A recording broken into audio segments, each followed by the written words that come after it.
E aí, meus amigos, Revisão PGE, tudo certo? Esse vídeo é para responder mais uma pergunta que eu recebo com frequência nas redes sociais. Esse aqui é meu Instagram, se você quiser ir lá falar alguma coisa comigo, beleza?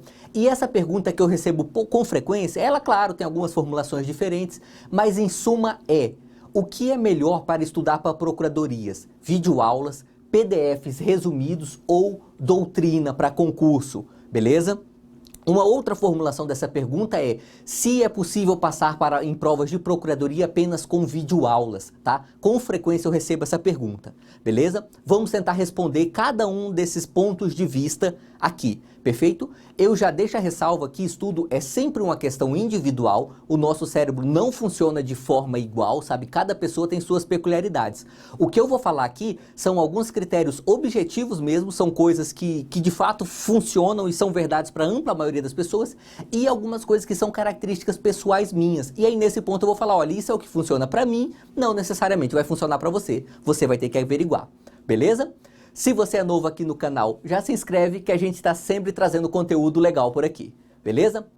E começando, o primeiro aspecto, e esse talvez seja o aspecto mais importante desse vídeo até, é que você deve evitar o estudo passivo, tá? Estudo passivo é uma expressão que eu acho que alguns coaches criaram, coaches para concurso, e a ideia é a seguinte, você deve buscar um estudo ativo, aquele estudo do qual você está participando ativamente mesmo do estudo, seja produzindo um resumo, seja grifando, ou seja, pensando profundamente e criando opinião própria sobre cada um dos institutos que você está analisando, sabe?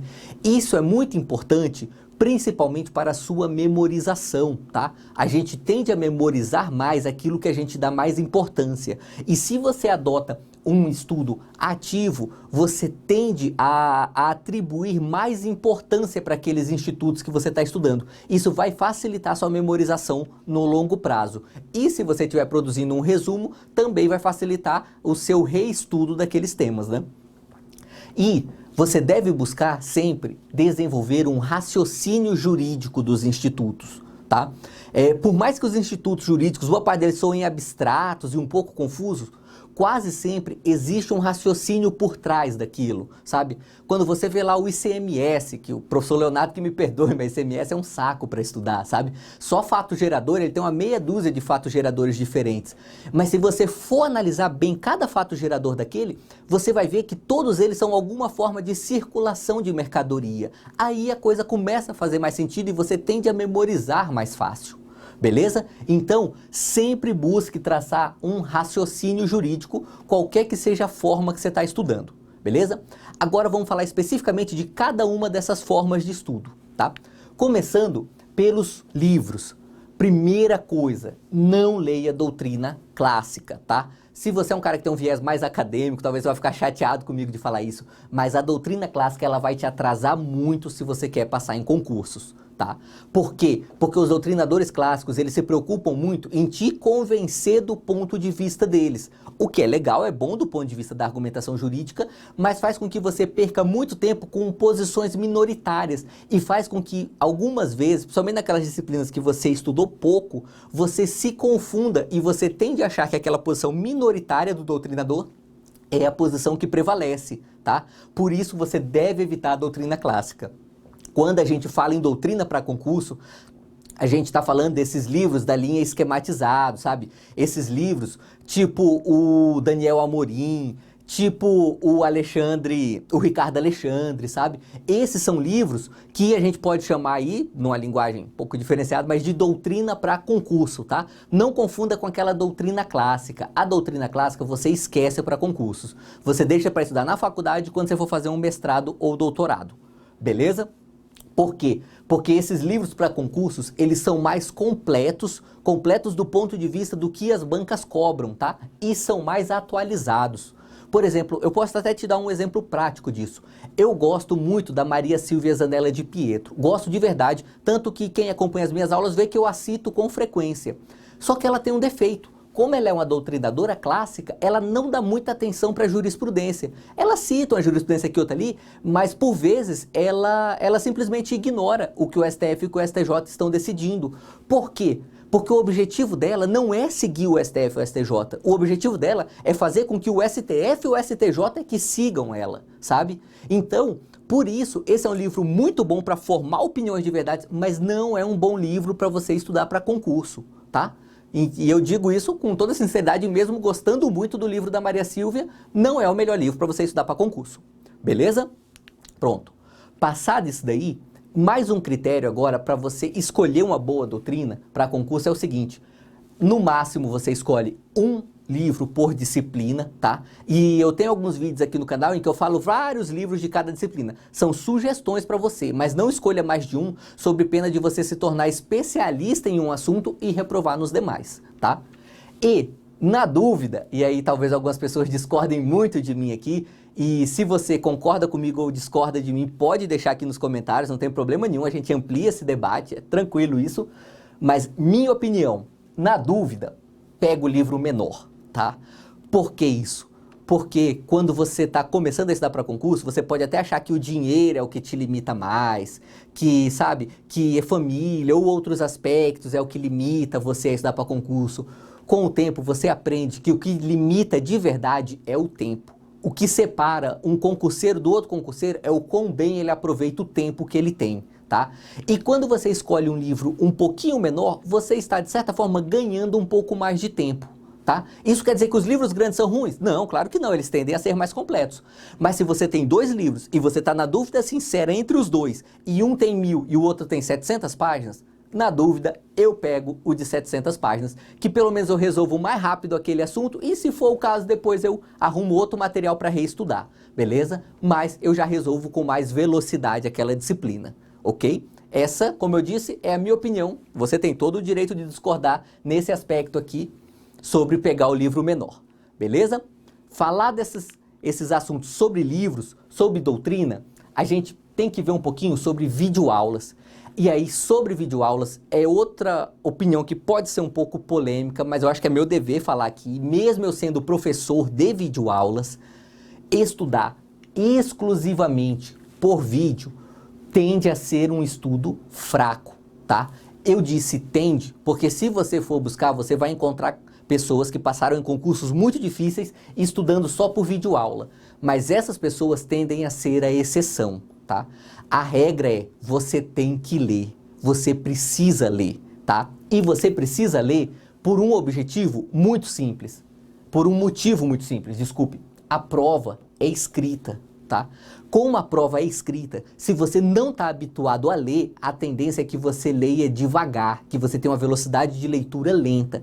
E se você for lento para ler, de vez em quando você vai pegar uma prova que seja muito extensa, por exemplo, algumas provas CESP costumam ser muito extensas, e você vai ter dificuldade para fechar aquela prova no tempo proposto para o concurso, tá? Por que que isso acontece? Porque o seu ritmo de leitura é lento. Tá? E o único jeito que eu conheço de melhorar a velocidade de leitura é lendo, é prática, é pura e simplesmente prática. Quanto mais você lê, mais rápido você lê e com mais velocidade de compreensão. Então, evite estudar só por videoaulas, tá? Videoaulas são boas? São muito boas. E inclusive tem um motivo agora aqui para você ver por que videoaulas são muito boas.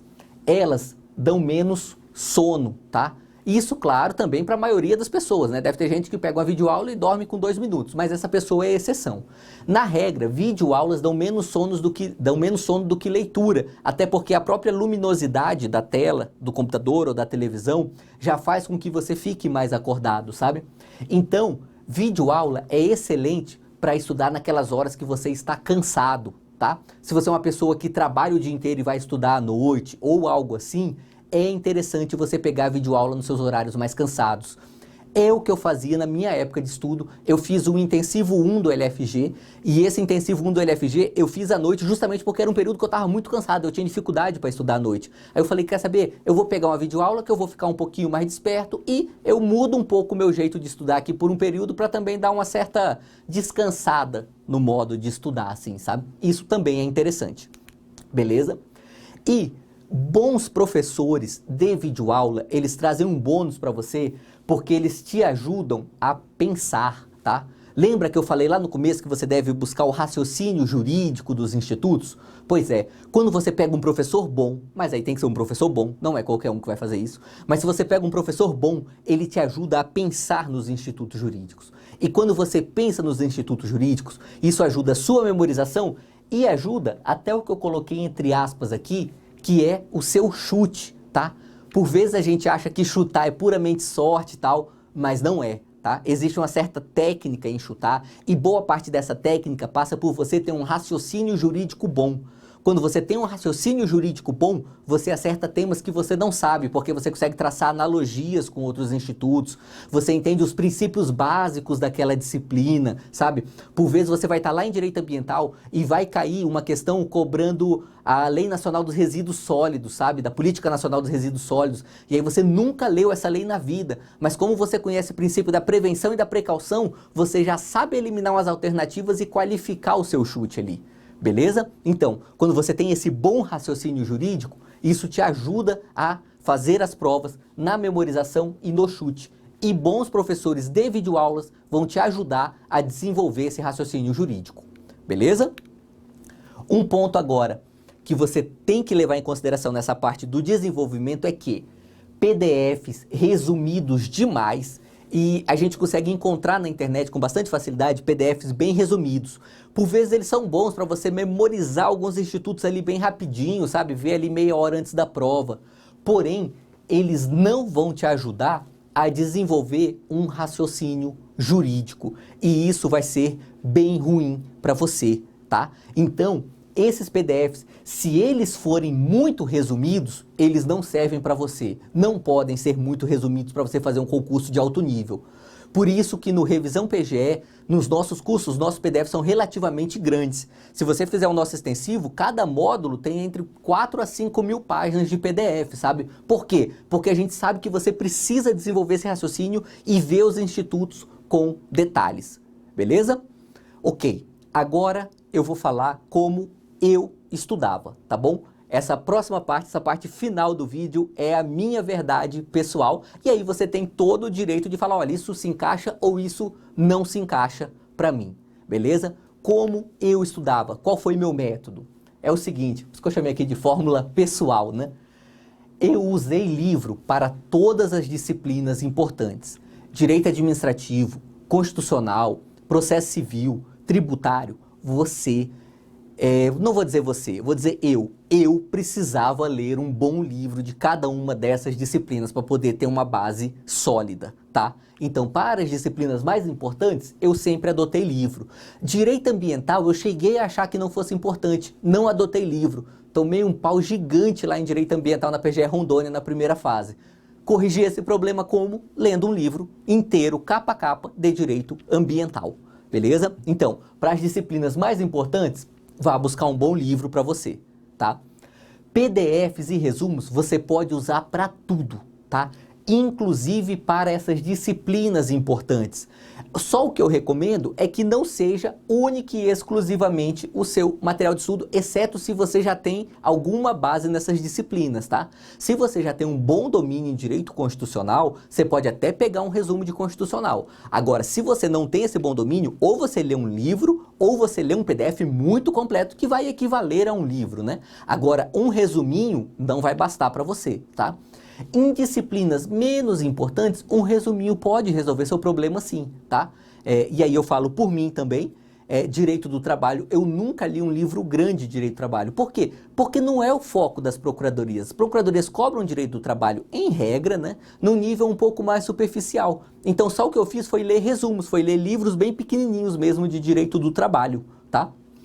Então assim, para todos os assuntos, você pode usar PDF e resumos. Agora, para aqueles mais importantes, costuma ser interessante você ler um livro ou um PDF muito robusto, tá? E as videoaulas?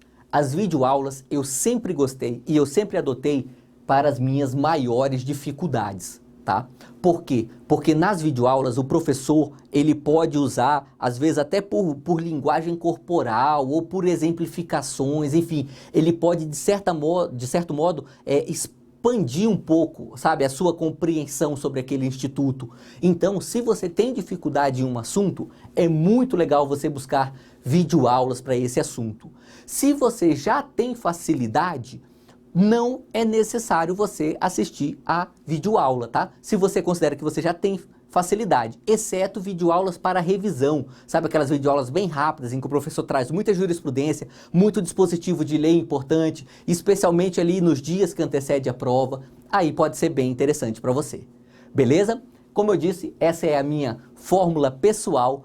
Estudar é uma questão individual e cada um tem que buscar a sua forma. Espero que o que eu falei nesse vídeo te ajude a buscar o seu jeito correto para você de estudar. Beleza? É isso aí e bons estudos!